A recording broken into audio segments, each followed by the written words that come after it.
Praise the lord.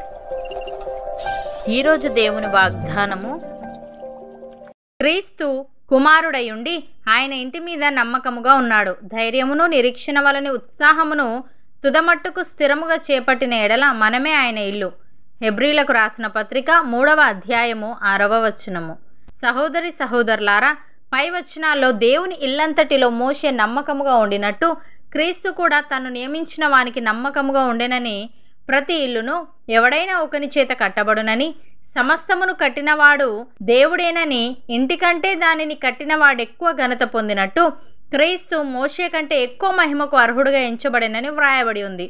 ప్రియులారా, దేవుని ఇంటి మీద అధికారి అయిన కుమారుడు ఆ ఇంటి సేవకుడైన మోషే కన్నా ఎంతో పై స్థానంలో ఉన్నాడు. తర్వాత చెప్పబడే వాటి గురించి మోషే చెప్పాడు.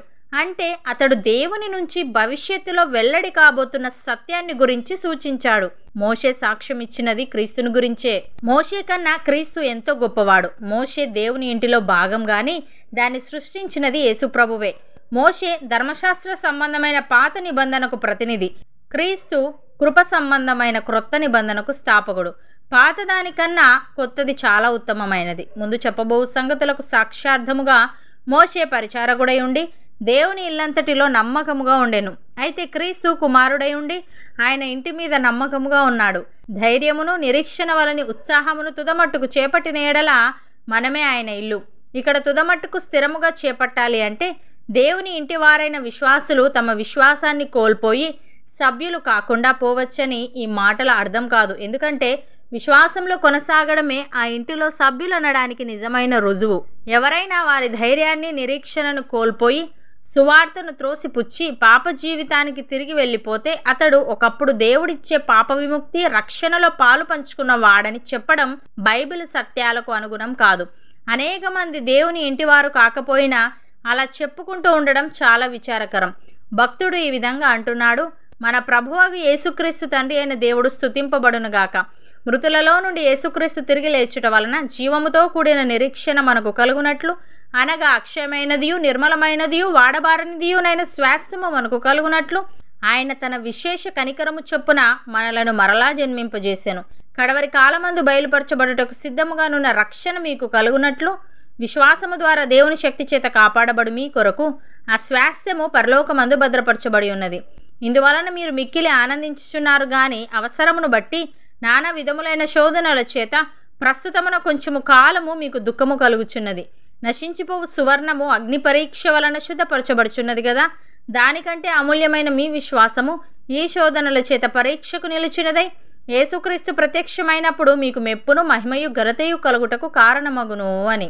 ప్రియులారా, క్రీస్తు యేసే ముఖ్యమైన మూలరాయి అయి ఉండగా అపోస్తలులను ప్రవక్తలను వేసిన పునాది మీద మీరు కట్టబడి ఉన్నారు. ప్రతి కట్టడమును ఆయనలో చక్కగా అమర్చబడి ప్రభువునందు పరిశుద్ధమైన దేవాలయమగుటకు వృద్ధి పొందుచున్నది. ఆయనలో మీరు కూడా ఆత్మమూలముగా దేవునికి నివాస స్థలమై ఉండుటకు కట్టబడుచున్నారు. అపోస్తలుడైన పౌలు కొలస్సీలకు వ్రాస్తూ ఈ విధంగా అంటున్నాడు: గత కాలమందు దేవునికి దూరస్తులను, మీ దుష్క్రియల వలన మీ మనస్సుల విరోధ భావము గలవారునై ఉండిన మిమ్మును కూడా తన సన్నిధిని పరిశుద్ధులుగాను నిర్దోషులుగాను నిరపరాధులుగాను నిలవబెట్టుటకు ఆయన మాంసయుక్తమైన దేహమందు మరణము వలన ఇప్పుడు మిమ్మును సమాధానపరచెను.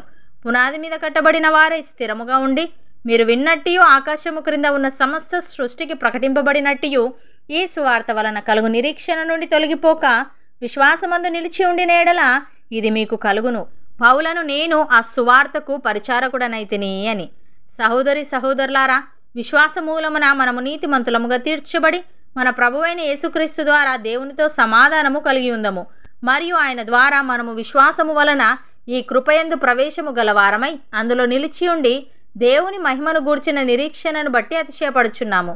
అంతేకాదు, శ్రమ ఓర్పును, ఓర్పు పరీక్షను, పరీక్ష నిరీక్షణను కలుగజేయునని ఎరిగి శ్రమల యందును అతిశయపడుదము. ఎందుకనగా ఈ నిరీక్షణ మనలను సిగ్గుపరచదు. మనకు అనుగ్రహింపబడిన పరిశుద్ధాత్మ ద్వారా దేవుని ప్రేమ మన హృదయములలో కుమ్మరింపబడి ఉన్నది. అవును అన్నవారు నాతో పాటు ప్రార్థనలో ఏకీభవించండి. పరిశుద్ధుడా, ప్రేమగల తండ్రి, ముందు చెప్పబో సంగతులకు సాక్ష్యార్థముగా మోషే పరిచారకుడై ఉండి నీ ఇల్లంతటిలో నమ్మకముగా ఉండెనని, అయితే క్రీస్తు కుమారుడై ఉండి నీ ఇంటి మీద నమ్మకముగా ఉన్నాడని, ధైర్యమును నిరీక్షణ వలన ఉత్సాహమును తుదమట్టుకు స్థిరముగా చేపట్టిన ఎడల మేమే నీ ఇల్లు అని తెలియజేశావు. తండ్రి నీకు స్తోత్రములు. దేవా, ప్రతి కట్టడమును నీలో చక్కగా అమర్చబడి నీ యందు పరిశుద్ధమైన దేవాలయం ఒకటకు వృద్ధి పొందుచున్నది గనుక మేము కూడా ఆత్మమూలముగా నీకు నివాస స్థలమై ఉండుటకు కట్టబడుటకు సహాయము దయచేయమని పునాది మీద కట్టబడిన వారమై స్థిరముగా ఉండి మేము విన్నట్టు ఆకాశము క్రింద ఉన్న సమస్త సృష్టికి ప్రకటింపబడినట్టు ఈ సువార్త వలన కలుగు నిరీక్షణ నుండి తొలగిపోక విశ్వాసమందు నిలిచి ఉండుటకు కృపచూపమని శ్రమ ఓర్పును, ఓర్పు పరీక్షను, పరీక్ష నిరీక్షణను కలుగజేయనని ఎరిగి శ్రమల యందును అతిశయపడే జీవితం మాలో ప్రతి ఒక్కరికి నీ దయచేయమని యేసుక్రీస్తు నామమున ప్రార్థిస్తున్నాము తండ్రి. ఆమెన్.